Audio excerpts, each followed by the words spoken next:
पल न्यूज के news room से मैं हूं आपके साथ नदीम अकरम।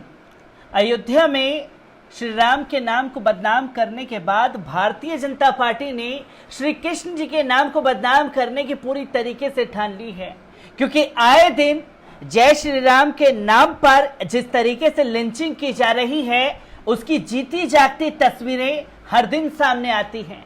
पर अब श्री कृष्ण के नाम पर भी ये सब चीजें शुरू हो चुकी हैं, क्योंकि बीते कुछ दिन पहले आपके सामने एक वीडियो रखा था जिसमें एक मुस्लिम डोसे वाले के साथ किस तरीके की बदसुल्की की गई थी।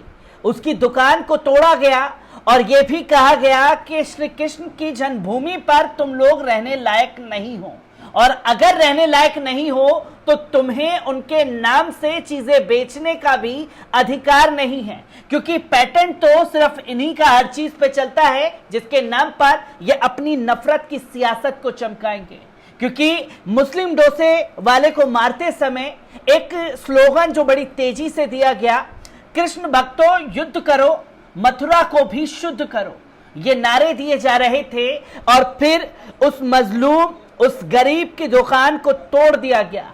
अब इसमें योगी सरकार के एक बयान ने चार चांद लगा दिए हैं उन नफरती एजेंडा चलाने वाले लोगों के खिलाफ कि आपने रेडी पटरी वालों को तो निशाना बना लिया, अब आपको इन लोगों को टारगेट करना है, जिनके बारे में सीएम योगी आदित्यनाथ जी ने बयान दिया है और अपना इरादा जता दिया है कि अयोध्या में राम मंदिर विराजमान कराने के बाद अब मथुरा में श्री कृष्ण की जन्मभूमि पर सियासत की जाएगी, क्योंकि मंदिर के नाम पर कोई और चीज अब भारतीय जनता पार्टी के पास बची नहीं है जिस पर वो अपनी सियासत चमकाए।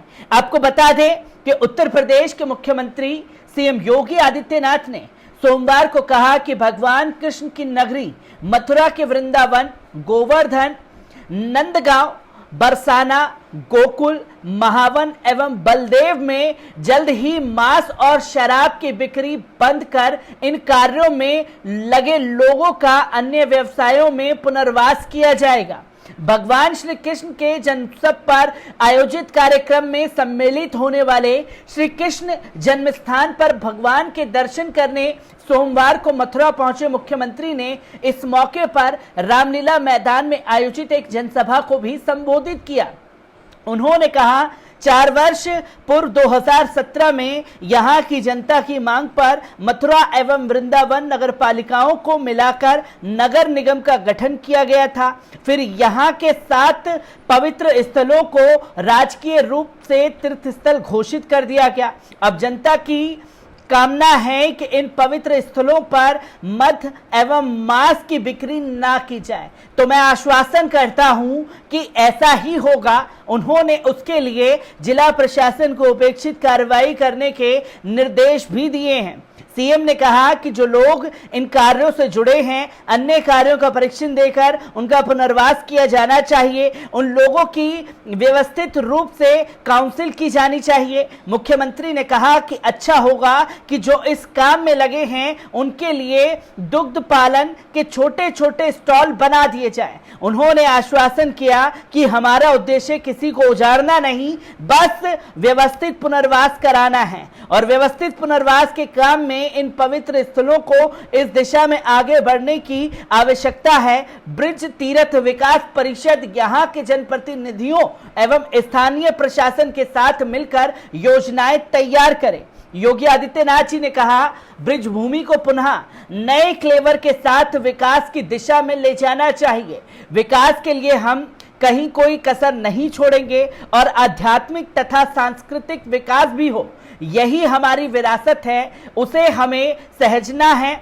उन्हें कहा कि रामनाथ कोविंद आजादी के बारे में देश के पहले राष्ट्रपति हैं जिन्होंने रामलला के दर्शन किए हैं। इसी प्रकार श्री नरेंद्र मोदी जी पहले प्रधानमंत्री थे जिन्होंने अब तक रामलला के दर्शन किए हैं। यानी भारत की आध्यात्मिक और सांस्कृतिक विरासत के प्रतीक हमारे इन सभी देव विग्रहों की पूजा करने, दर्शन करने में पहले की सरकारों को भय रहता था कि कहीं उन पर सांप्रदायिक होने का लेबल ना लग जाए। वरिष्ठ भाजपा नेता ने कहा कि लेकिन अब मोदी जी के नेतृत्व में जो नया भारत अंगड़ाई ले रहा है उसमें बहुत बड़ा परिवर्तन आया है।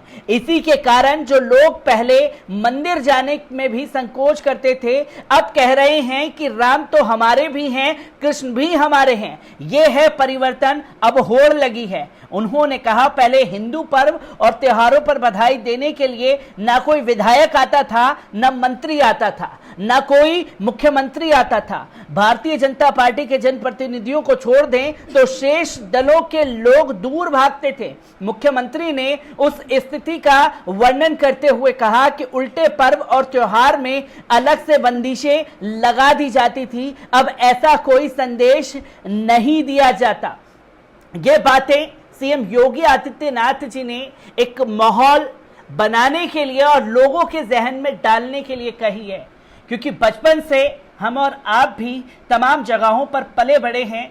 त्योहारों पर जिस तरह की नफरत भरी भाषा सीएम योगी आदित्यनाथ जी बोल रहे हैं ऐसा कभी कहीं दिखाई नहीं दिया, क्योंकि हमारे घर जब भी ईद होती थी या बकरी ईद का त्योहार आता था तो हमारे जो गैर मुस्लिम दोस्त हैं वो फोन कर करके या बिना फोन करे ईद की बधाई देने के लिए हमारे घर सेवैयां खाने आते थे। और यही जब होली का पर्व आता था गुजिया खाने हम भी उनके घर जाते थे। पर सीएम योगी आदित्यनाथ जी जिस दावे कर रहे हैं वो असल में खोखले दिखाई दे रहे हैं। इसी के साथ साथ आपको बता दें कि मथुरा में जिस मुस्लिम डोसे वाले को पीटा गया था, शर्मा के अनुसार श्रीकांत ने अपने अन्य साथियों के नाम एवं उनकी पहचान भी बता दी है, जिसके बाद भी जल्द ही पुलिस की गिरफ्त में होंगे। उन्होंने बताया कि श्रीकांत ने कथित रूप से अपना अपराध कबूल कर लिया है और उसका कहना है कि वे लोग किसी राजनीतिक दल के सदस्य नहीं हैं, वे तो कृष्ण भक्त हैं। इसलिए वे एक मुस्लिम दुकानदार द्वारा अपनी दुकान का नाम अपने इष्ट देव के नाम पर न रखकर श्रीनाथ जी हिंदू देवता भगवान श्री कृष्ण का ही एक अन्य रूप के नाम पर रखने से नाराज थे। उन सभी ने उसे अल्लाह या खुदा के नाम पर दुकान का बोर्ड बनाने की सलाह दी थी।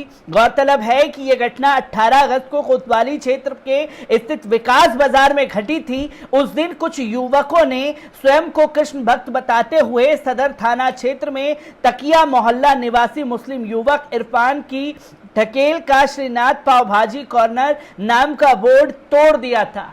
बेहतर होता कि जो नफरत फैलाने वाले लोग हैं, जो सड़कों पर उपद्रव मचा रहे हैं, श्री कृष्ण की जन्मभूमि मथुरा से अगर सीएम योगी आदित्यनाथ जी इनके लिए कोई ऐसा ऐलान करते कि जो सड़क पर नफरत फैलाएगा उसके ऊपर कड़ी कार्रवाई की जाएगी, तो शायद उत्तर प्रदेश का हर नागरिक सीएम योगी आदित्यनाथ जी की तारीफ करता हुआ दिखाई देता।